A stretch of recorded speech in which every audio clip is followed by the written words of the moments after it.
Dober večer. Dobrodošli na večeru Društva slovenskih režiserjev v sodelovanju s Slovensko kinoteko in Slovenskim filmskim centrom. Danes je en poseben večer, ki smo ga organizirali v čast velikemu slovenskemu igralcu Mihi Balohu, ki pa se zaradi mogoče malo slabšega počutja ni mogel udeležiti današnje prireditve, ampak nam vsem pošilja pozdrave in nas prosi, da se fotografiramo, ko bo konec projekcije in mu pošljemo fotografijo, tako da bomo to naredili. To je ena stvar.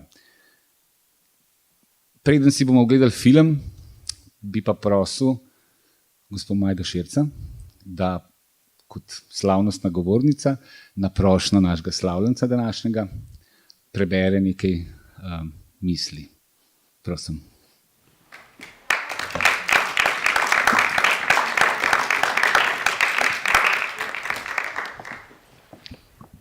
Lep pozdrav sem skupaj, predvsem pozdrav strani gospoda Baloha, ki je tudi zakrivil, da bom jaz zdaj o njemu nekaj povedala, ker slučajno sem v njegovi 90-letnici na svoj blog zapisala ene vtise zaradi enega trenutno bolj intenzivnega združenja z njim in tudi seveda zaradi velike in svečane obletnice, na kar je to zvedel in mi zažugal, da v scenarij, ki ga je Društvo slovenskih filmskih režiserjev najbrž zastavilo drugače, vstopim s to intervenco.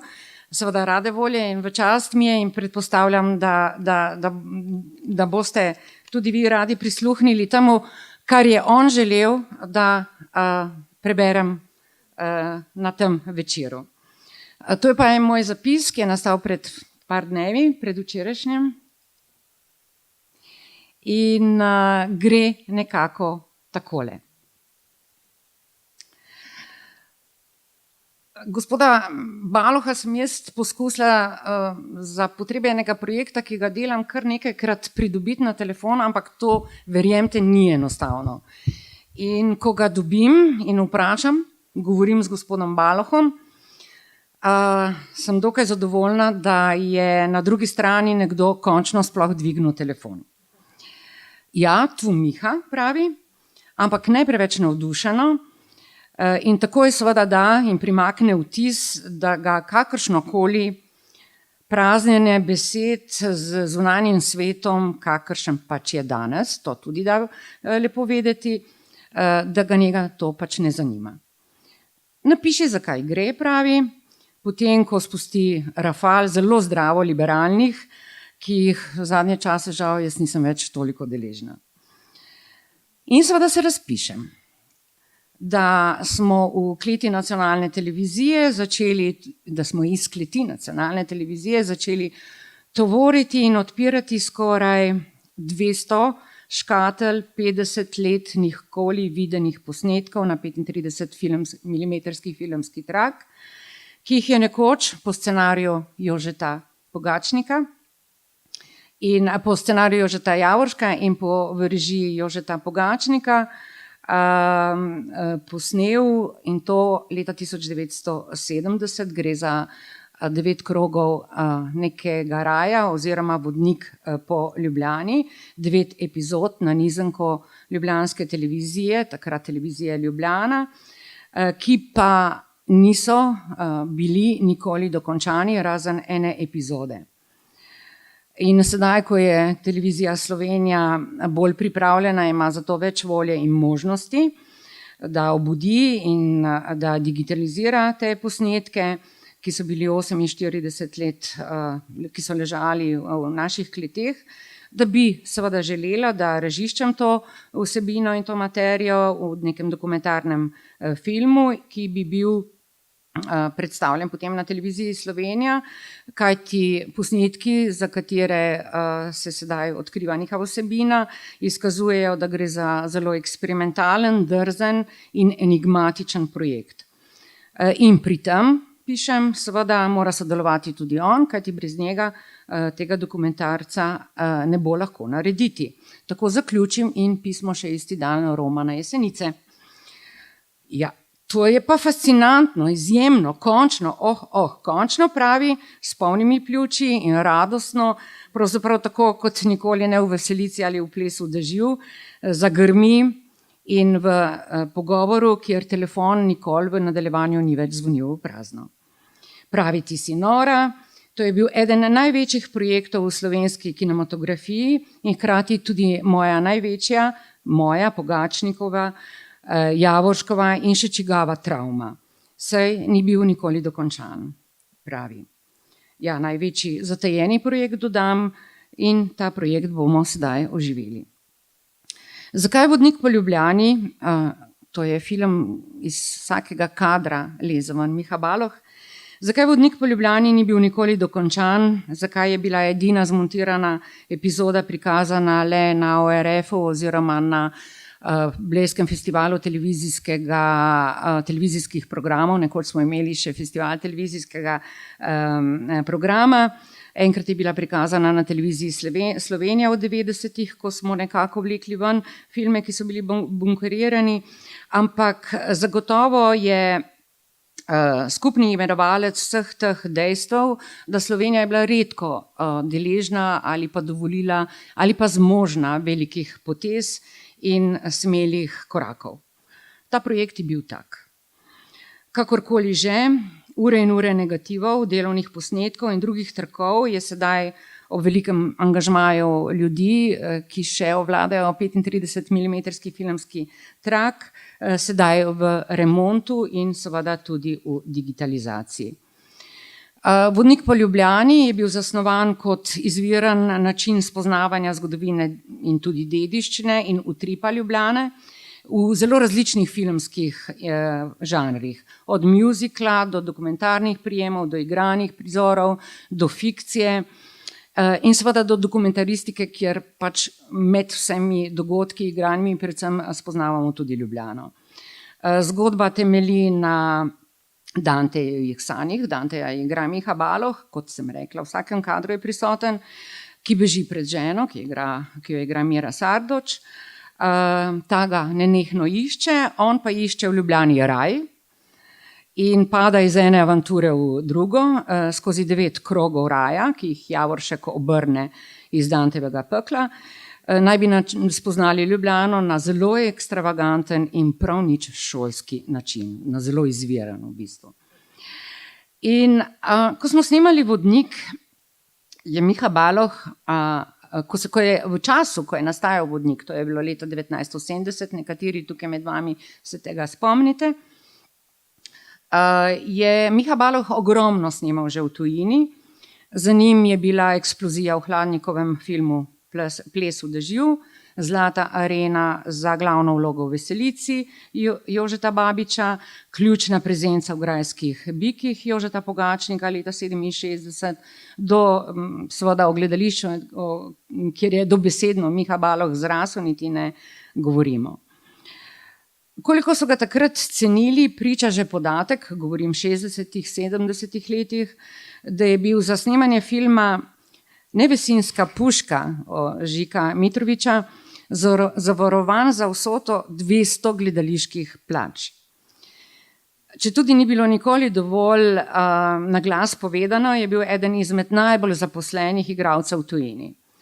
Svobodnjak, ogromno let, 10 let in 20 let, pravzaprav in 10 let zaposlen v ključnih slovenskih gledališčih. No, in ko sem te dni kljub njegovemu zatrjevanju, da kamer ne želi, da jih noče ne pred nosom, niti ne za hrbtom, je prišel na snemanje točno oziroma še pred dogovorjenim terminom. Je rekel, da noče delati stroškov in na televiziji in da bo raje on prišel v Ljubljano kot mi na Jesenice. Takih res ne delajo več.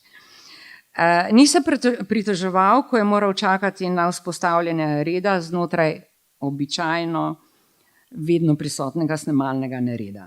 To se ve. In ni želel imeti odmora, četudi smo snemali več ur, nič kave, nič vode, nič posedanja.